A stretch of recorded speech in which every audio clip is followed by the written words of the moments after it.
It was supposed to be the happiest day of my life, the day my only son, Lucas, was getting married. Before we start, let me know where you're watching from and hit that subscribe button. Now let's dive into this story. I was ready to watch my son, standing beside his bride, with all the love and pride a mother could feel.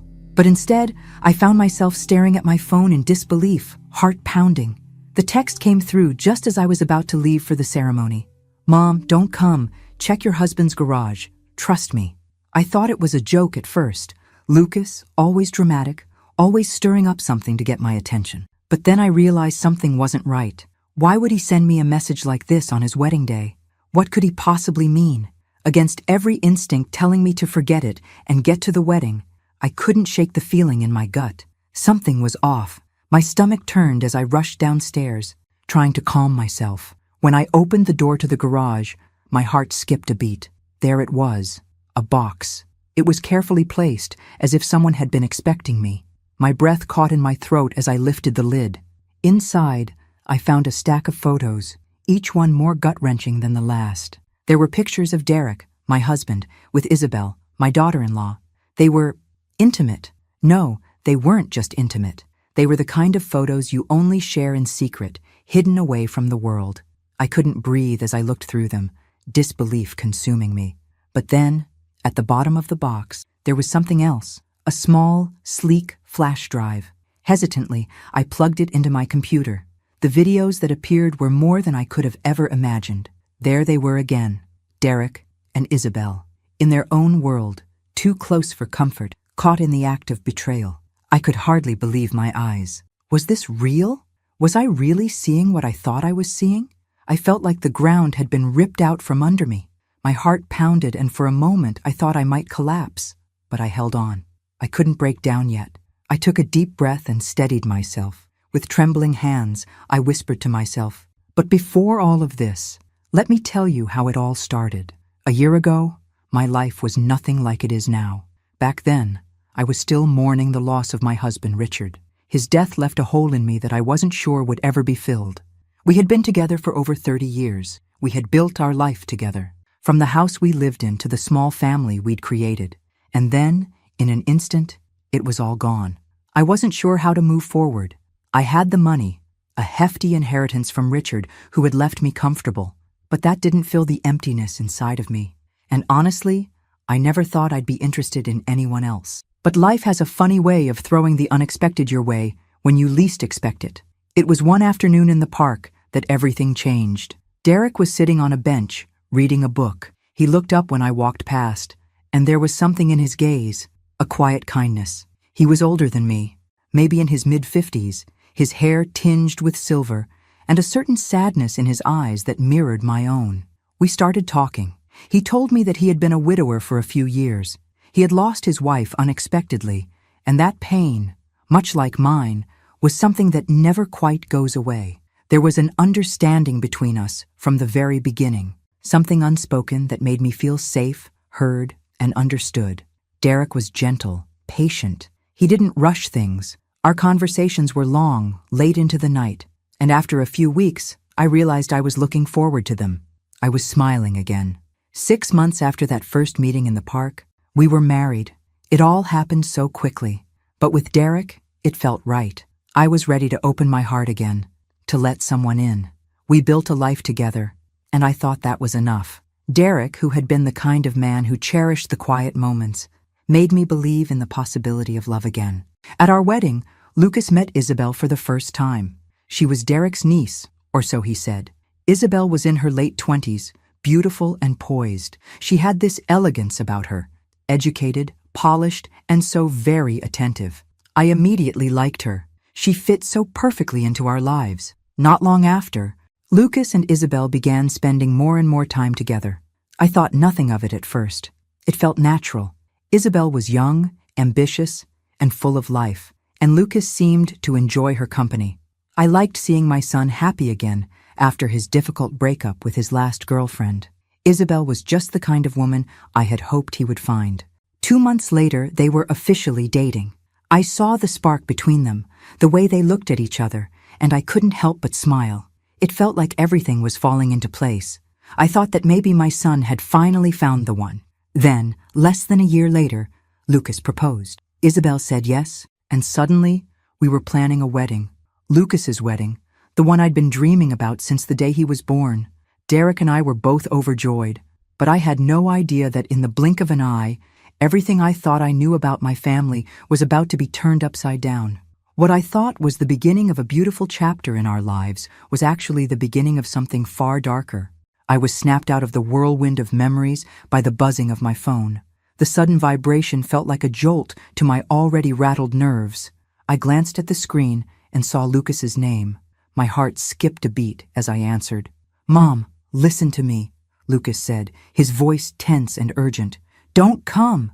Whatever you do, don't come to the wedding. I need you to check the garage. Trust me." The words hit me like a slap across the face. My mind was racing, trying to understand. What was going on? Why was he telling me this? Was something wrong? My body went cold, and for a moment I couldn't speak. I thought he might just be overwhelmed with the day, nervous about the wedding, but something in the tone of his voice made my blood run cold.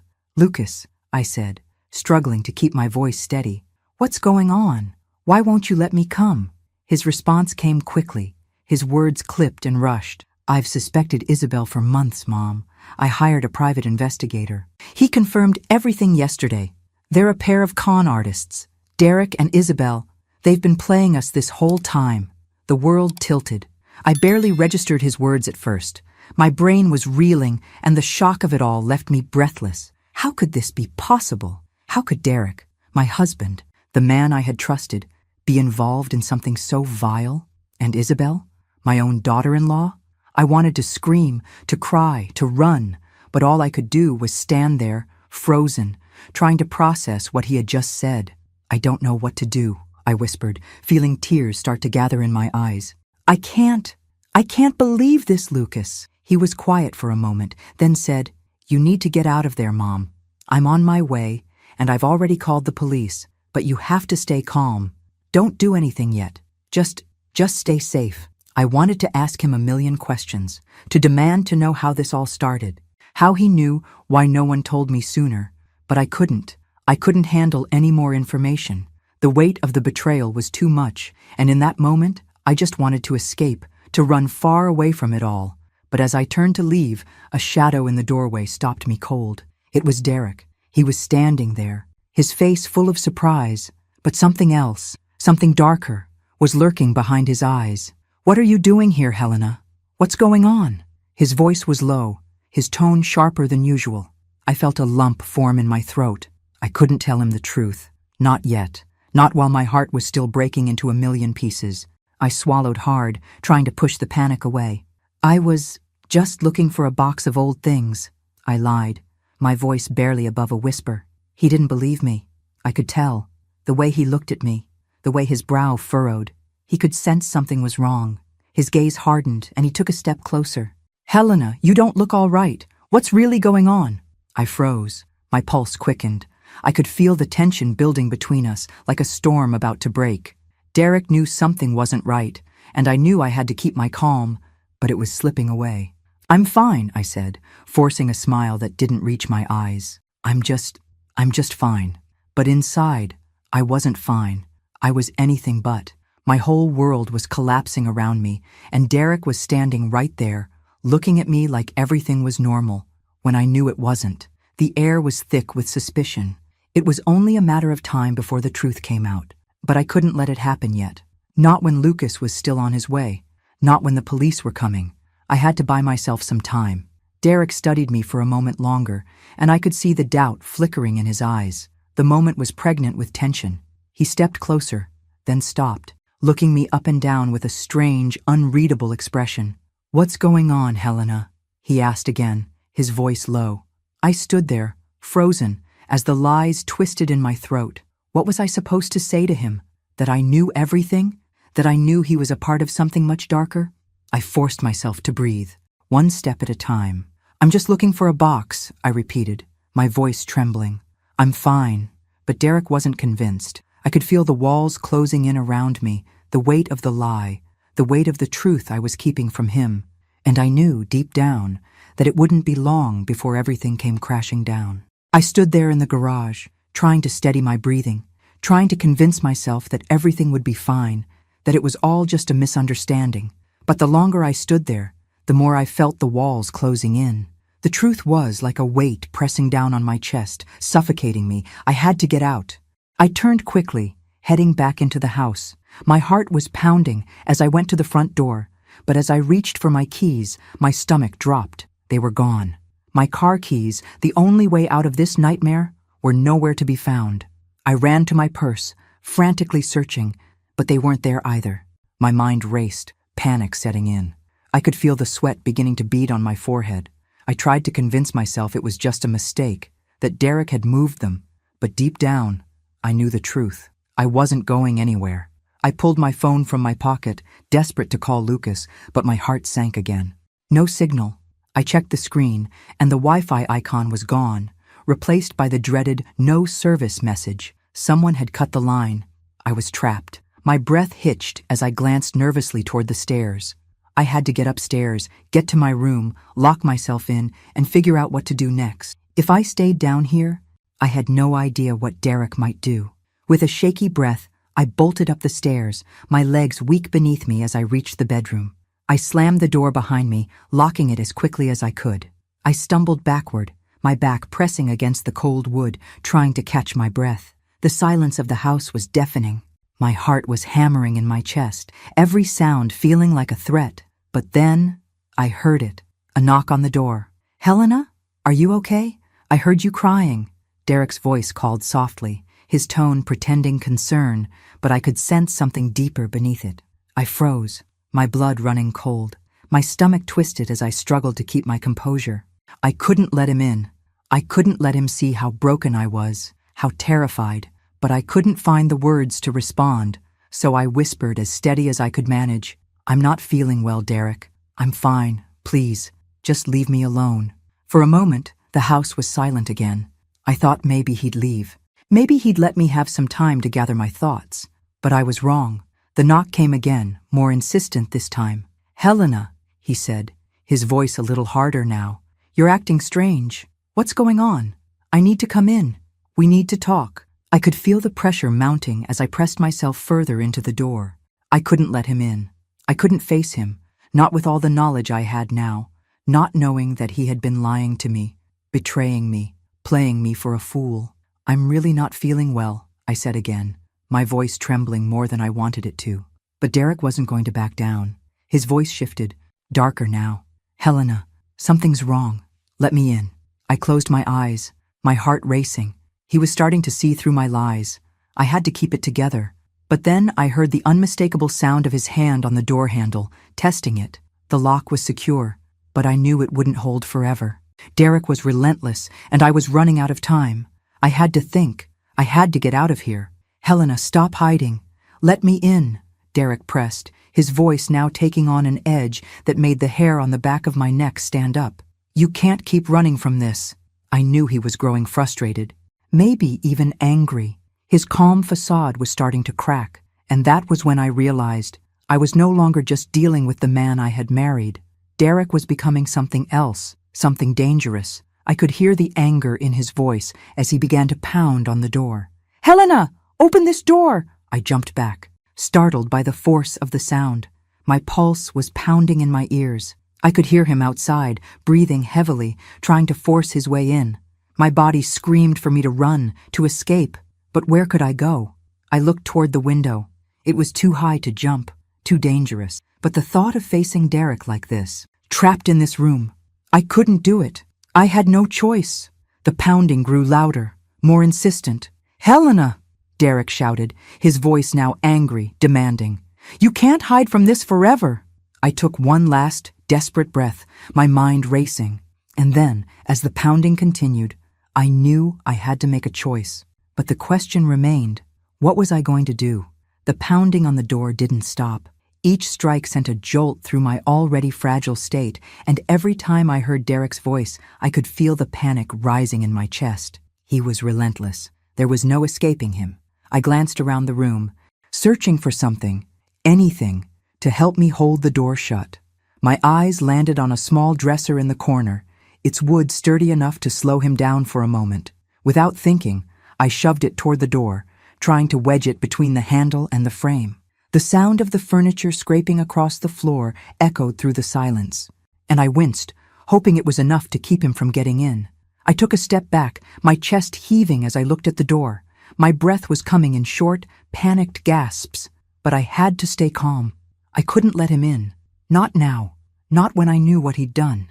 The pounding stopped for a moment. I thought maybe he was giving up, but then his voice came through, softer, almost too calm.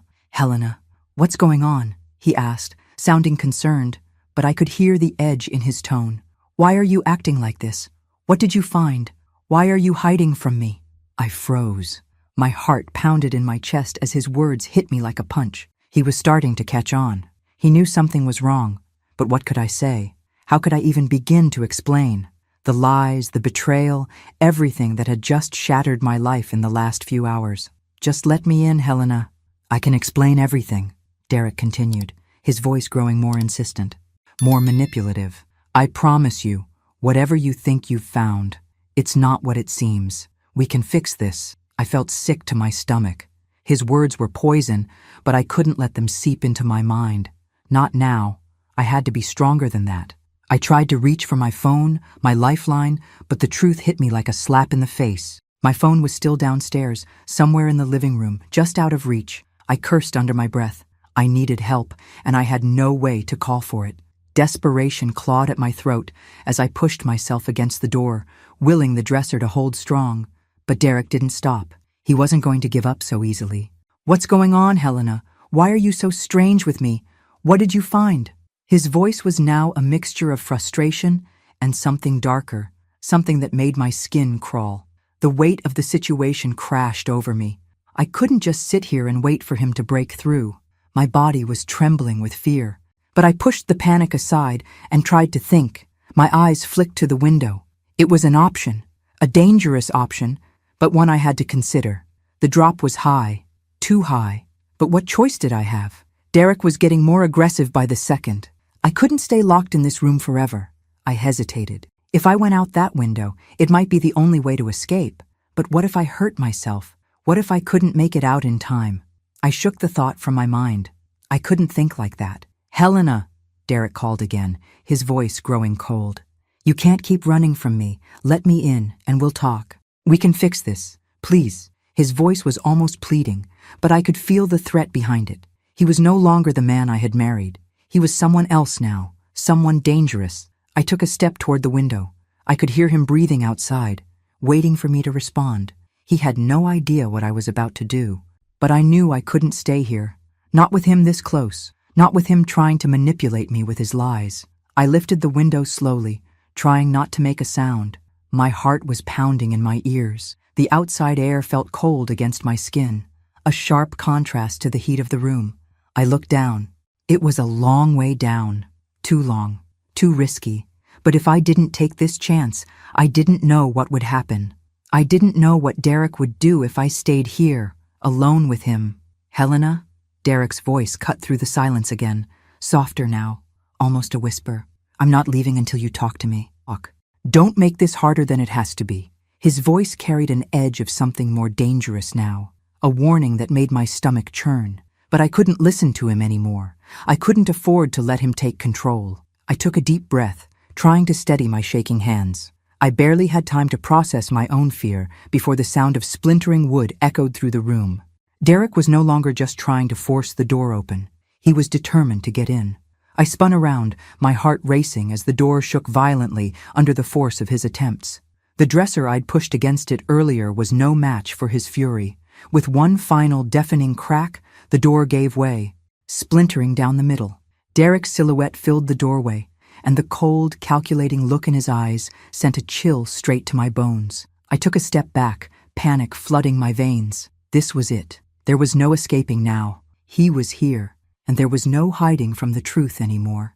Derek didn't enter right away. He stood in the doorway for a moment, his chest rising and falling with heavy breaths. I could see the rage in his eyes, the anger boiling beneath the surface. His jaw clenched, but he still tried to play it cool. "Helena," he said softly, almost as if he were trying to coax me into something. "You don't need to do this. You're making a mistake. Just let me explain. Please." I shook my head, my hands trembling as I backed up further into the room. The chaos of the moment was too much for me to handle. I couldn't breathe, couldn't think clearly. All I could focus on was the man standing in front of me, the man I had loved, the man who had betrayed me in ways I couldn't even comprehend. But then, something inside me snapped. I wasn't going to sit here and let him manipulate me anymore. I grabbed the stack of photos from the bed, the damning evidence of his affair with Isabel. Without a word, I threw them in his face, the pictures scattering across the floor. They were sharp, undeniable truths, each one a reminder of the cruel deception that had shattered my world. Derek's eyes widened, his face contorting with disbelief as the photos hit him. He looked at them, then back at me, and I saw the shift in his demeanor. The smooth talker, the charming man I had married, was gone. In his place stood a man who was now desperate to salvage whatever was left of his lies. "It was a mistake, Helena," he said, his voice strained, desperate. "I didn't mean for it to happen. I fell in love with her, but it was an accident. I didn't plan this. You have to understand." My vision blurred with fury. "You fell in love with your niece?" I spat. "Or are you just a goddamn con artist? A piece of trash pretending to be someone you're not?" Derek's face darkened, and for a moment I saw his true colors. He wasn't the man I had married. He wasn't the man I had trusted. He was something far worse. "You don't understand, Helena," he said through gritted teeth, taking a step toward me. "I was just doing what I had to do. You never gave me the love I needed. You never gave me everything I wanted." "Isabel!" "Shut up!" I screamed, taking a step back, the anger rising in me like a tidal wave. I couldn't believe what I was hearing. "You ruined everything. You ruined me. You've been lying to me, to Lucas, to everyone." Derek's eyes flared with something dangerous. The facade cracked completely, and in that moment I realized there was nothing left of the man I once knew. He lunged at me. I didn't think. I acted purely on instinct. The lamp on the nightstand was the closest thing within reach. I grabbed it and swung it toward him with every ounce of strength I had. The glass shattered against his head, and he stumbled back, stunned. He hit the floor hard, his hands reaching for his head as blood began to stain his shirt. He groaned, his face twisted in pain and fury. I didn't wait for him to recover. I bolted for the door, my heart in my throat. I grabbed my phone from the dresser, my hands shaking uncontrollably as I unlocked it and dialed 911. "Send the police now. He's in the house. He's attacking me," I gasped, barely able to get the words out. I hung up quickly, my heart still racing, and ran toward the front door. The sound of Derek groaning in the background pushed me faster, but I didn't stop. I couldn't. I had to get out. I ran out the door, slamming it shut behind me and locking it. My hands were shaking as I turned the key in the lock. The finality of the action sinking in. I was outside. I was free. I could hear Derek shouting from inside, but it didn't matter. I wasn't going to let him control me anymore. He had taken everything from me. My trust, my love, my security. And now, he was finally going to face the consequences of his actions. I stumbled down the porch steps, my legs weak and unsteady, but I didn't look back. I couldn't.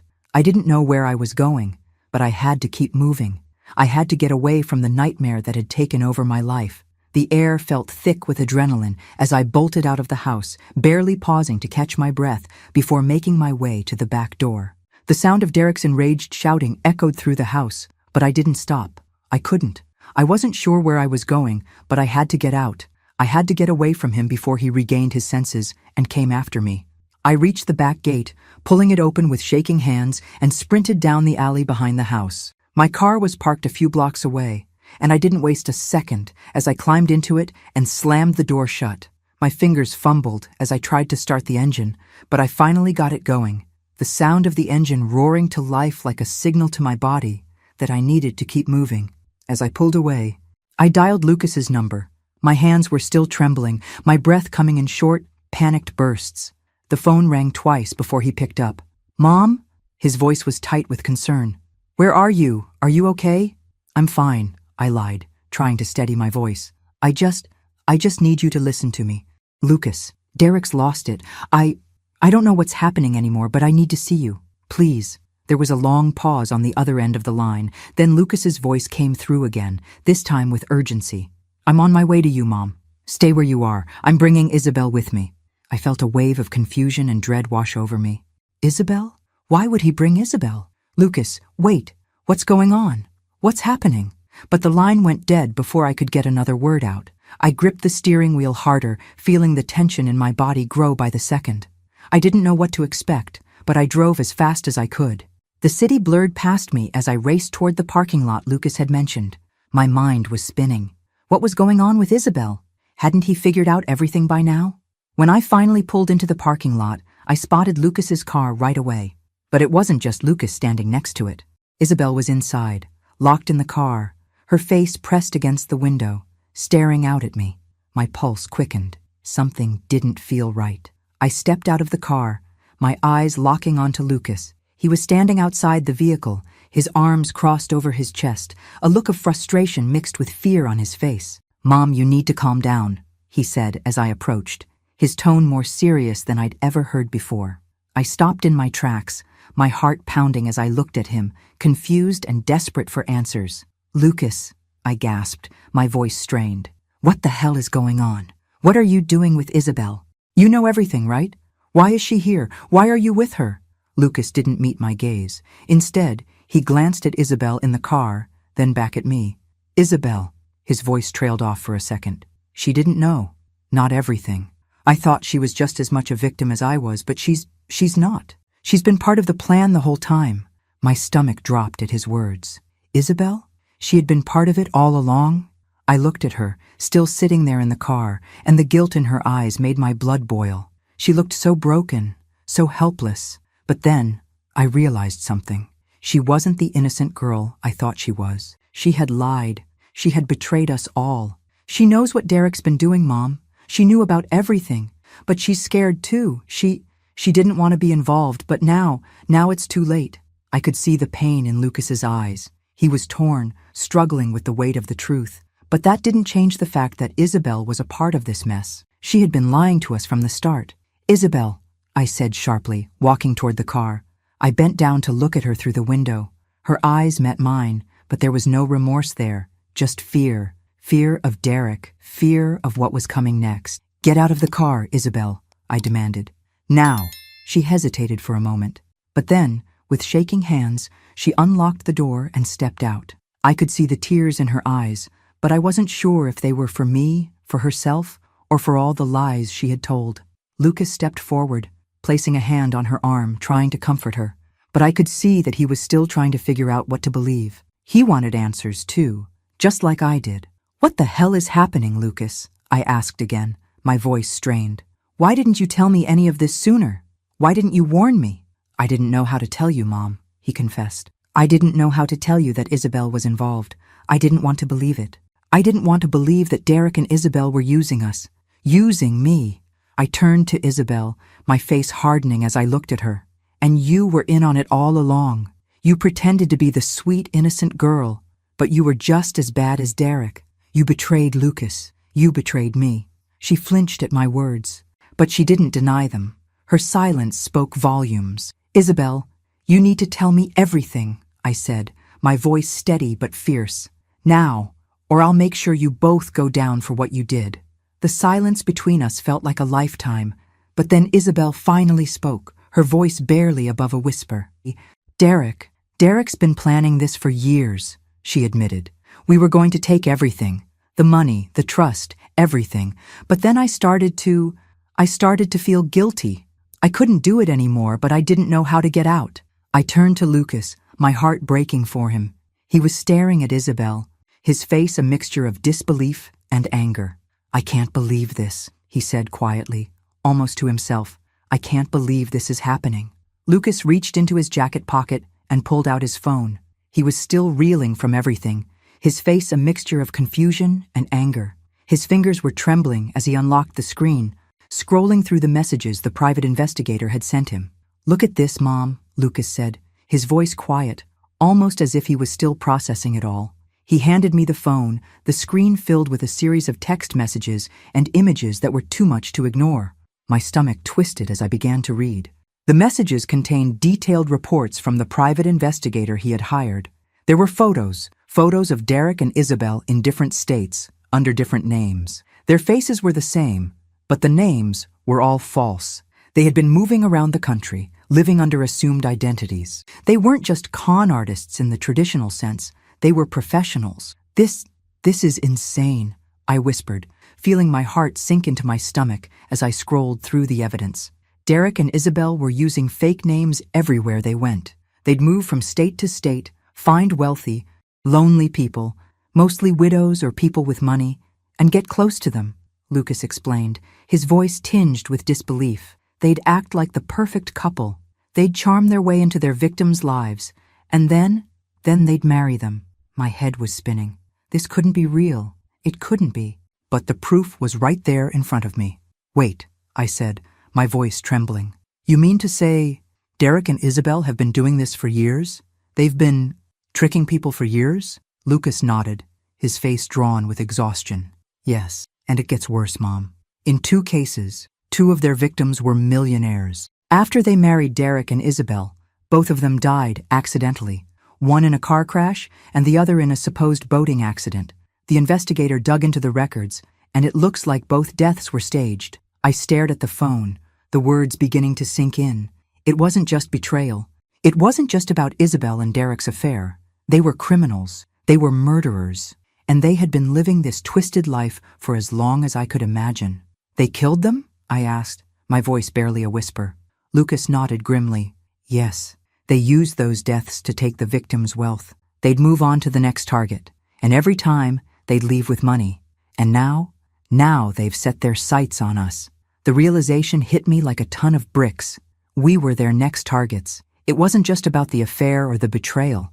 This wasn't a simple family mess. It was a deadly game they were playing. And Lucas and I were the next players, the next victims. I took a shaky breath, trying to steady myself. We need to go to the police. This is more than just an affair, Lucas. They've killed people. We have to stop them before they do it again. Lucas's expression hardened. He was already thinking ahead, already planning our next move. I know, Mom, but we can't go to the police yet. Derek's not stupid. If we tip him off, he'll run, and Isabel will help him. We need a plan to make sure they're both arrested. I felt my hands start to shake as I processed everything. The weight of the situation was so much heavier than I could have ever imagined. We weren't just dealing with a cheating husband and a deceitful daughter-in-law. We were dealing with 2 dangerous criminals, 2 people who had been lying, manipulating, and even killing for years. They had planned everything. Their whole lives were a lie. But what do we do, Lucas? I asked, my voice breaking. What can we possibly do? They've been doing this for so long. How do we stop them? He took a deep breath, his eyes narrowing as he formulated his thoughts. We have to get them before they get us. We need to keep them in the dark while we gather more evidence. We'll turn the tables on them, but we can't do this alone. We need help. We need the police, but we have to be careful. If Derek and Isabel think we're onto them, they'll run. We can't let that happen. I nodded slowly, trying to wrap my head around everything. The danger was real, and it was closer than I ever imagined. They had been playing us all along, and now Lucas and I were at the center of their twisted game. We need to move fast, Lucas said, his voice firm. I'll talk to the investigator again. We'll get everything we can on them, and then we'll go to the police. But we have to be smart about it. They've done this before. They're not stupid. The weight of the situation bore down on me. But there was something else too. A flicker of something inside me. A resolve. I had lost so much already. My trust, my peace of mind, my family. But I wasn't going to lose everything without a fight. We'll do this together, I said, my voice steady. We'll make sure they pay for everything they've done. And we'll make sure no one else gets hurt. Lucas looked at me, a small, determined smile flickering at the corner of his lips. We will. We'll stop them, Mom. I promise. The parking lot was eerily quiet, but the tension in the air was thick enough to cut through. I could feel my heart pounding in my chest as I stood next to Lucas, watching Isabel from a distance, trapped inside the car. The weight of everything, betrayal, lies, and death, hung heavy over us. I didn't know what Derek would do next, but I could feel that things were about to escalate, that we were on the edge of something dangerous. Suddenly, the sound of screeching tires broke the silence. Derek appeared, his car blocking the road, his expression twisted in pure fury. As he got out of the vehicle, my breath caught in my throat. In his hand was a gun, and it was aimed straight at us. "What do you think you're doing, huh?" Derek shouted, his voice filled with rage. "You think you can trap me? Destroy my life like this?" I froze. Every instinct told me to run, to escape, but I knew it was too late. Lucas, standing beside me, moved fast. His body positioned itself between me and Derek, a silent promise of protection. I could see the resolve in his eyes, even though his face was pale with fear. "You're not getting away with this, Derek," Lucas said, his voice sharp. "The police are on their way. You're done." Derek's face twisted into a sick smile, a sneer that made my stomach churn. "The police?" he scoffed, waving the gun dismissively. "They won't make it in time. You're too late." And just as he spoke, the sound of sirens wailed in the distance, growing louder by the second. My heart leapt in my chest. The police were finally here. But even that wasn't enough to stop Derek. He turned his eyes back to us, a look of desperation flashing across his face. In an instant, everything erupted. The crack of gunfire shattered the stillness, and I flinched as the first shot rang out. I could hear the officers shouting, the chaos taking over the once quiet parking lot. The sound of gunshots was now drowning out everything else. Derek fired again, his aim wild, and the police responded in kind. The air was thick with tension, and all I could do was hold on to Lucas, my breath catching in my throat. I could barely keep my eyes open, the noise and the chaos too much to process. Suddenly there was a shout, and I saw Isabel, still inside the car, her hands pressed against the glass. Before I could even think, I watched as the officers surrounded the car and quickly pulled her out. They slapped the handcuffs on her with swift precision, and I could see the panic in her eyes. This was it. It was over for her. But the danger wasn't over for us. Derek, realizing he'd lost control, turned on his heels and dashed back to his car. I watched, helpless, as he slid behind the wheel, his hands shaking with anger, and started the engine. He wasn't going to give up that easily. He was still trying to escape. "Mom, we need to stay down," Lucas yelled, pulling me to the side as I watched Derek's car race toward the exit of the parking lot. But it was too late. Derek was gone. He was speeding away, and I could only watch, helpless and shaking, as he disappeared into the night. The police had secured Isabel, but Derek was out there, still free, still a threat. My heart sank as the realization hit me hard. I could hardly process what had just happened. My mind was spinning, my body still locked in fight-or-flight mode. The police were moving in, securing the area, but I couldn't shake the feeling that this wasn't over, not by a long shot. "Lucas," I breathed, my voice barely a whisper. "What now? What do we do?" He turned to me, his face grim but determined. "We keep going. We can't stop until Derek is caught. We can't stop until it's over." But deep down, I knew this was only the beginning. The car ride felt endless, and with each passing second, the weight of what we'd just experienced seemed to press down harder. Isabel was in the hands of the police now, but Derek was still out there, free, and I couldn't shake the feeling that we were running out of time. I glanced at Lucas, his jaw tight, eyes fixed on the road ahead. "Do you think he's gone?" I asked, my voice trembling despite my best efforts to remain calm. Lucas didn't answer right away. His hands gripped the steering wheel so tightly that his knuckles turned white. "He's still out there, Mom. He won't stop until he gets what he wants." I swallowed hard, trying to process his words. My mind raced. The entire day had been nothing but chaos, and now Derek had slipped through our fingers. He was still out there, still a threat, and I couldn't imagine what lengths he would go to for one last, desperate escape. "He's going to try to destroy us, Lucas. He's already done so much. He'll stop at nothing," I whispered, my voice barely audible over the hum of the engine. Lucas's grip on the wheel tightened even further, but he didn't take his eyes off the road. "But he won't get away with it. Mom, not this time. He's not going to destroy us. Not now." His words gave me a small sense of hope, but the fear still gnawed at my insides. Derek was dangerous, cunning, and ruthless, and we were the only ones standing in his way now. But would it be enough? As we pulled up to the house, a sense of relief washed over me. The police were already there, surrounding the property, making sure no one could get in or out without their knowledge. At least we had some semblance of safety for now. The officers were setting up a perimeter, their radios crackling with static, their movements quick and precise. They knew the gravity of the situation.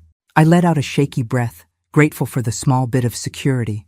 But as we stepped out of the car, I felt an unsettling sense of unease. The house, my once safe haven, now felt like a prison. It was almost too quiet, too still. "Do you feel that?" I asked Lucas, my voice thick with anxiety. "It doesn't feel right." "Does it?" He shook his head, his eyes scanning the area as if he too could feel the unease creeping in. "No, something's off. Derek, he's not here." A chill ran down my spine. We were supposed to be safe. The police had secured the perimeter, but something didn't add up. Derek had been here just hours ago. Angry, desperate, ready to do anything. And now, nothing. No sign of him. It was almost like he had vanished into thin air. The officers began to search the house, their flashlights sweeping through the rooms as they checked every corner, every closet. My heart hammered in my chest as they moved through the house, calling out to each other. But there was nothing. No sign of Derek. No trace of him at all. One of the officers came up to us, his face grim. "There's no sign of him, ma'am. No evidence that he's been here recently. He's not in the house. We've checked everything." I felt a wave of panic rise in me. Where could he be? Where had he gone? "He must have fled," the officer continued. "He's hiding somewhere. He knows we're onto him. He's just waiting for the right moment to strike." That was exactly what I feared. Derek was a predator. He'd been planning this for too long, and now he was waiting, biding his time, waiting for the perfect opportunity to finish what he started. I turned to Lucas, my eyes searching his face for any trace of comfort, but I could see it in his eyes. He was just as unsettled as I was. The uncertainty was heavy. "Where is he, Mom?" Lucas asked quietly, his voice shaking. "Where could he be hiding?" I shook my head. I didn't have the answers. I didn't know where Derek was, and the thought of him lurking somewhere, just out of reach, terrified me. He could be anywhere. He could be planning his next move, waiting for us to let our guard down. As the minutes ticked by, the tension in the air grew thicker. Every room I passed in the house seemed to grow colder, every shadow more ominous. Derek had been here, and now he was gone. But the fear of what he might do next clung to me like a suffocating fog. The silence was deafening. The officers continued to search the property, but they weren't finding anything. Nothing that could tell us where Derek was hiding. The sense of dread continued to settle deeper into my bones. "He's out there, Mom," Lucas said, his voice tense. "He's out there, and he's not going to stop until he's finished what he started. We need to be ready for anything." I nodded, my stomach twisting. He was right. Derek was out there, and I knew that whatever came next, we needed to be ready. But the uncertainty was unbearable. Where was he? What was he planning? And how much longer would it be before he came for us again?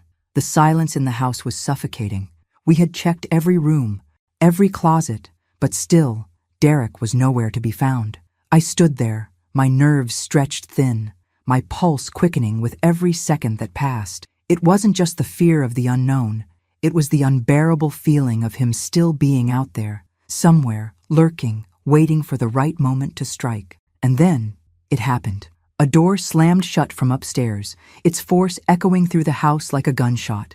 I froze. "No, no, it can't be," I whispered, my heart racing, each beat loud in my ears. My body went cold as the terrifying possibility became a reality. "He's here," I whispered, almost too afraid to speak the words aloud. Lucas turned to me, his face pale. "Stay calm, Mom.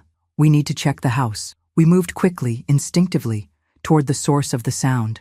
My mind screamed at me to run, to hide, but my feet were already carrying me forward.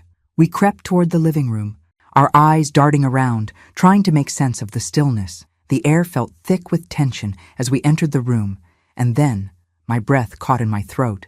There he was, standing in front of us, tall and terrifying, with that cruel smile spread across his face. Derek. I couldn't believe it.